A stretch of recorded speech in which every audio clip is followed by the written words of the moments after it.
If I have someone who has a very rounded upper back, what you find is they can't get their head onto the floor. Their back will round, their head will go back, and it won't reach the floor. So what we do is we take a block, put it underneath their head, not pressing on the neck, and then as they're in this position, we'll ask them to take their arms overhead and to lift the upper back off of the floor.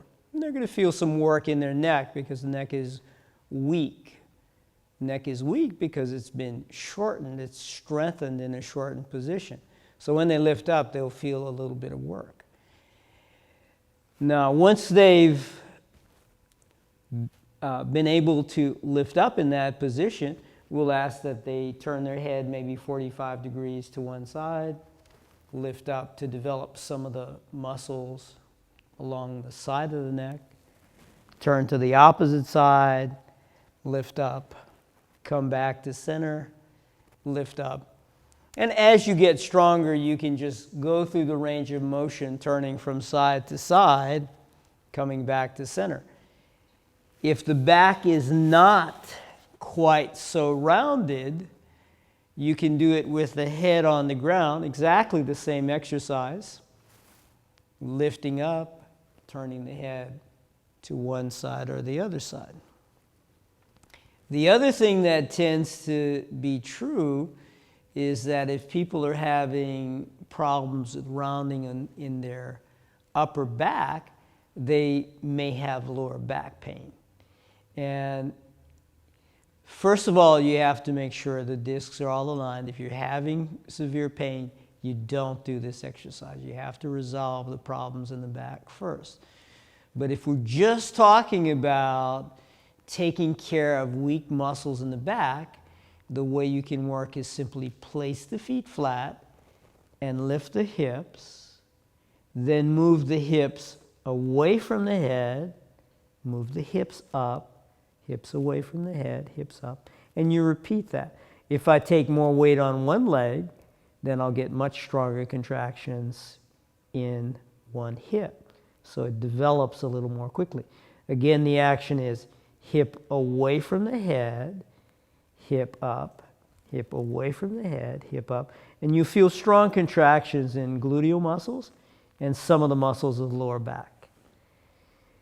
The more challenging version of that, once you've gotten that, is to simply extend your legs.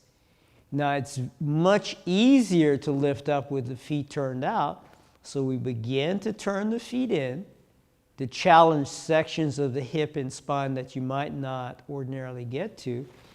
Arms are reaching overhead. If you're very weak, you can use your arms at the side to help lift you up, but the idea is not to do the exercise because the arms are there, but to do it only from muscles of the back. So if I lift up in this position, thighs rotating in just a little bit, and then lift my foot, that's a good way to strengthen your lower back. You'll find that if you look at the lower abdomen, when people lift both feet up and put them right back down, the tendencies, if you don't draw these muscles in, if the lower abdomen is weak, the muscles that pull your belly in are weak, then when you lift up, the belly will tend to push out. And this means there's more pressure on the lower back. So lifting both feet typically is not something that you do as an exercise if you have weak back. If I lift one foot, now I can hold abdomen in, or someone might be able to hold abdomen in if they're not developed.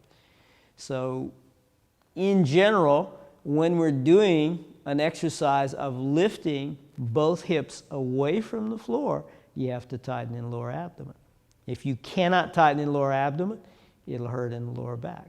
So the lower abdomen has to be strong, but only the muscles that pull in, not the muscles that shorten the abdomen. The muscles that pull in, that's what give you support.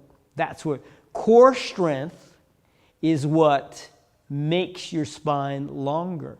It's not core strength if it's not keeping length in the spine, if it's not drawing the lower abdomen in.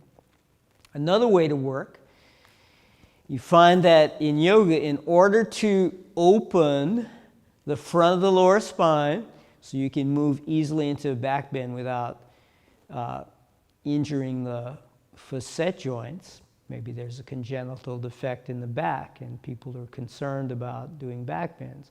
Well, the way to release the front of your spine is we bend the leg in. It's pushing down toward the floor. What is this going to do? It's going to oppose muscles on the inner thigh, muscles on the lower portion of the spine. So as I'm in this position, again, I'm not using my arms. You can if you need to. You lift your hips up off of the floor. If it's too difficult to lift your hips off of the floor, you can always place a block underneath the knee, and it makes it easier.